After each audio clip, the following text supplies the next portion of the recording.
Hello दोस्तों, स्वागत है आपका हमारे चैनल IQ स्टडी में। इस चैनल पर हम विभिन्न प्रकार की विद्यालय और विद्यार्थी संबंधित समस्याओं का निवारण करने के लिए आपकी सेवा में तत्पर रहते हैं। इस वीडियो में हम डिस्कस करेंगे 8th ग्रेड अभ्यास पुस्तिका 2023 की विज्ञान कक्षा 7 का अध्याय 2 प्राणियों में पोषण। इसके पहले हम पहले पार्ट अर्थात पादपों में पोषण का वीडियो बना चुके हैं।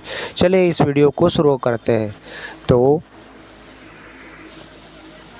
यहाँ पर पहले पेज पर पार्ट में हमें दिया गया है प्राणियों में पोषण, और उसके नीचे एक तालिका बनाने को कही गई है जिसमें हमें हमारे सहपाठियों के नाम लिखना है और ऊपर दिए गए विभिन्न प्रोटीन के पदार्थों का उपयोग करते हुए एक एक वाक्य बनाना है। तो देखते हैं। हमने पहला सहपाठी का नाम लिखा रोहित।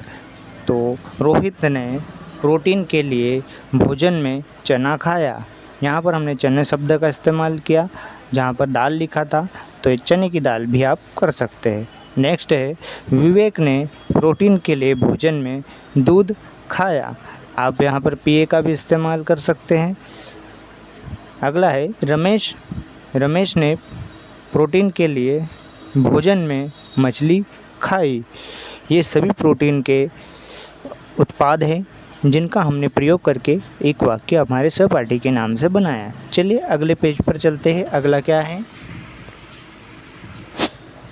रिक्त स्थानों की पूर्ति दिए गए विकल्पों में से चुनकर कीजिए। यहाँ पर हाइड्रोक्लोरिक अम्ल, पाचक, स्टारफिश, स्वादक कलिकाएँ एवं अंतग्रहण ऑप्शन दिए हुए हैं।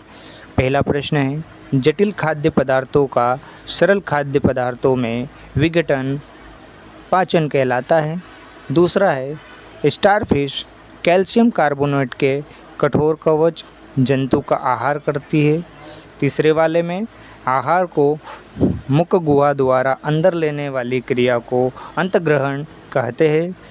चौथा है स्वाद का पता लगाने के लिए जीभ का प्रयोग किया जाता है। अगले वाला है आमाशय में अम्ल जो होता है उसका नाम है हाइड्रोक्लोरिक अम्ल। ठीक है, अब आगे चलते हैं। आगे क्या है? निम्नलिखित विकल्पों में से सही विकल्प चुनिए। लाला ग्रंथि रस स्रावित करती है। ऑप्शन है पित्त रस, लाल रस, इंसुलिन, अग्निशयन रस। तो इसका जो सही उत्तर है वो है ऑप्शन नंबर 2, लाल रस। अगले प्रश्न पर चलते हैं। शरीर की सबसे बड़ी ग्रंथि जो पित्त रस का स्रावण करती है। ऑप्शन दिए हुए हैं यकृत, शुद्रांत, अग्नाशय, मलाशय। तो इस प्रश्न का जो सही उत्तर है वो है ऑप्शन नंबर 1, यकृत। अगले प्रश्न पर चलते हैं। प्रश्न नंबर 3, शुद्रांत की आंतरिक भित्ति पर उंगलियों के समान रचनाएं क्या कहलाती है?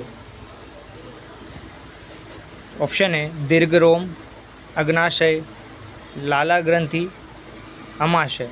तो इसका जो सही उत्तर है ऑप्शन नंबर 1, दीर्घरोम। अगले प्रश्न पर चलते। प्रश्न नंबर 4, मनुष्य के भोजन में सेलुलोज का पाचन नहीं होता है क्योंकि? ऑप्शन है मनुष्य सेलुलोज युक्त भोजन ग्रहण नहीं करता, मनुष्य के पाचन तंत्र में सेलुलोज के पाचन वाले सूक्ष्म जीव नहीं पाए जाते, दोनों कथन सही है या दोनों कथन सही नहीं है। तो इस प्रश्न का जो सही उत्तर है वो है ऑप्शन नंबर 3, दोनों कथन सत्य है। अगले प्रश्न पर चलते। प्रश्न नंबर 5। प्रश्न नंबर 5 है चीरने एवं फाड़ने वाले दांत कहलाते हैं। चारों दांतों के नाम लिखे। चरणवक, रदनक, कृंतक। उपरोक्त तीनों विकल्प सही है। तो यहाँ पर जो इसका सही उत्तर है वो है ऑप्शन नंबर बी, रदनक। ठीक है, अब हम आगे चलते हैं। आगे हमारे चालू होते हैं अति लघु उत्तरीय प्रश्न। तो पहला प्रश्न है पित्त रस कहाँ एकत्रित रहता है? तो इसका जो सही उत्तर है पित्त रस जो है पित्ताशय में एकत्रित रहता है। दूसरा प्रश्न है सामान्यतः मनुष्य में शुद्रांत की लंबाई कितनी होती है? तो सामान्यतः मनुष्य में क्षुद्रांत की जो लंबाई होती है वो लगभग 7.5 मीटर लंबी कुंडलित नली है। ठीक है, अगले प्रश्न पे चलते हैं। प्रश्न नंबर 3, मानव पोषण के विभिन्न चरणों को सही क्रमबद्ध कीजिए। 5 भागों के नाम लिखे: पाचन, अंतर्ग्रहण, अवशोषण, निष्कासन एवं स्वांगीकरण। तो मानव पोषण का जो सही क्रम है वो है अंतर्ग्रहण, पाचन, अवशोषण, स्वांगीकरण एवं निष्कासन। अगले प्रश्न पर चलते हैं। प्रश्न नंबर 4, पित्त कहाँ निर्मित होता है? यह भोजन के किस घटक के पाचक में सहायक करता है? तो इसका जो सही उत्तर है वो है यह यकृत द्वारा निर्मित होता है और यकृत में एकत्रित होता है। यह एक पाचक पदार्थ होता है जो शरीर से अपशिष्ट को निष्कासित करने में सहायता करता है। इसके बाद में प्रश्न नंबर 5, जो कि लघु उत्तरीय प्रश्न चालू हो गए हैं। प्रश्न नंबर 5 है, विभिन्न प्रकार के दांतों के नाम एवं उनके कार्य लिखिए। तो जो दांतों के नाम है, मनुष्य में दांत 4 प्रकार के होते हैं। नाम है कृंतक, रदनक, अग्रचर्णवक और चर्णवक। कृंतक का जो कार्य होता है, ये सबसे आगे के दांत होते हैं जो कुतरने या काटने के कार्य में आते हैं। दूसरा है रदनक, इनका कार्य भोजन को चीरने व फाड़ने का कार्य करता है। अग्रचर्णवक ये भोजन को चबाने में सहायक होते हैं और चर्णवक ये भी भोजन को चबाने में सहायक होते हैं। प्रश्न नंबर 6, शरीर की सबसे बड़ी ग्रंथि का नाम बताइए जिसमें कौन सा रस स्त्रावित होता है तथा यह किस घटक के पाचक में सहायक है? इसका उत्तर है शरीर की सबसे बड़ी ग्रंथि यकृत है। यह पित्त रस स्त्रावित करती है। पित्त रस वसा के पाचन में महत्वपूर्ण भूमिका निभाता है। प्रश्न नंबर 7, उस कार्बोहाइड्रेट का नाम लिखिए जिसका पाचन रूमिनेंट अर्थात जुगाली करने वाले जानवर द्वारा किया जाता है परंतु मानव द्वारा नहीं किया जाता है। इसका कारण बताइए। तो इसका जो सही उत्तर है वो है घास में सेलुलोज की प्रचुरता होती है जो एक प्रकार का हाइड्रोकार्बन है। किसी रोमेंट अथवा रोमंथी पशु, हिरण आदि के रूमेन में सेलुलोज का पाचन करने वाले जीवाणु पाए जाते हैं। बहुत से जंतु एवं मानव सेलुलोज का पाचन नहीं कर पाते। अगला प्रश्न है, दीर्घरोम क्या है? यह कहाँ पाए जाते हैं एवं इनका कार्य लिखिए।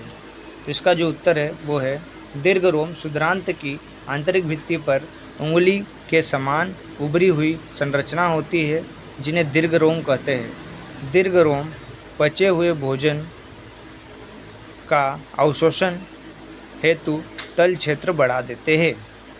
प्रश्न नंबर 9 है, घास खाने वाले जंतुओं में पाचन की क्रिया लिखिए। घास को जल्दी निगल कर आमाशय के एक भाग में कर लेते हैं। यह भाग रूमेन कहलाता है। रूमेंट में आमाशय 4 भागों में बटा होता है। रूमेन में भोजन का आंशिक पाचन होता है जिसे जुगाल कहते हैं परंतु बाद में जंतु इसको छोटे पिंडकों के रूप में पुनः मुख में लाते हैं तथा जिसे वह चबाता रहता है। इस प्रक्रम को रोमंथ कहते हैं। प्रश्न नंबर 10, दीर्घ उत्तरीय प्रश्न। प्रश्न नंबर 10, मानव पाचन तंत्र का आंतरिक चित्र बनाइए एवं उनके मुख्य भागों के नाम लिखिए। तो भोजन एक सतत नली से गुजरता है जो मुख्य गुहिका से प्रारंभ होकर गुदा तक जाती है। इस नली को विभिन्न भागों में बांटा जा सकता है। मुख्य गुहिका, ग्रास नलिका या ग्रसिका, आमाशय शुद्रांत जिसको छोटी आंत भी कहते हैं और बृहदांत जिसको बड़ी आंत भी कहते हैं, जो मलाशय अथवा गुदा। इसका चित्र मिल जाएगा आपको पुस्तक में। और अगला प्रश्न, प्रश्न नंबर 11, अमीबा में भोजन एवं पाचन को चित्र बनाकर लिखिए। तो अमीबा कुछ सूक्ष्म जीवों का आहार करता है। जब इसे भोजन का आभास होता है तो यह खाद्य के चारों ओर पादप विकसित करके उसे निगल लेता है। खाद्यधानी में फंस जाते हैं। यहाँ पाचक रस है। यहाँ क्रिया करके उन्हें सरल पदार्थों में बदल देते हैं। अवशोषित होता है। यह अमीबा की वृद्धि रख रखाव करता है। बिना पाचक अपशिष्ट खाद्यधानी द्वारा बाहर निकाल दिया जाता है। इसका भी चित्र आपको आपकी विज्ञान की पुस्तक में मिल जाएगा। अगले प्रश्न पर चलते हैं। प्रश्न नंबर इसी का ब वाला लास्ट प्रश्न, निम्न पाचन संबंधित क्रियाओं को संक्षेप में लिखिए। अंतर्ग्रहण और स्वांगीकरण। तो अंतर्ग्रहण को समझते हैं। अंतर्ग्रहण भोजन का अंतर्ग्रहण मुख द्वारा होता है। आहार को शरीर के अंदर लेने की क्रिया को अंतर्ग्रहण कहते हैं। स्वांगीकरण दीर्घ रोम की तरह सतह से पचे हुए भोजन का अवशोषण होता है तथा यह रुधिर वाहिकाओं में चला जाता है। अवशोषित पदार्थों का स्थानांतरण रुधिर वाहिकाओं द्वारा शरीर के विभिन्न भागों तक होता है, जहां उनका उपयोग जटिल पदार्थों को बनाने में किया जाता है। इसे ही स्वांगीकरण कहते हैं। इस वीडियो में हमने विज्ञान के लिए 8th ग्रेड अभ्यास पुस्तिका कक्षा 7 का अध्याय 2 जिसका नाम है प्राणियों में पोषण को पूरा किया है। नेक्स्ट वीडियो में हम अध्याय 3 को डिस्कस करेंगे एवं उसके प्रश्न उत्तरों को हल करेंगे। धन्यवाद।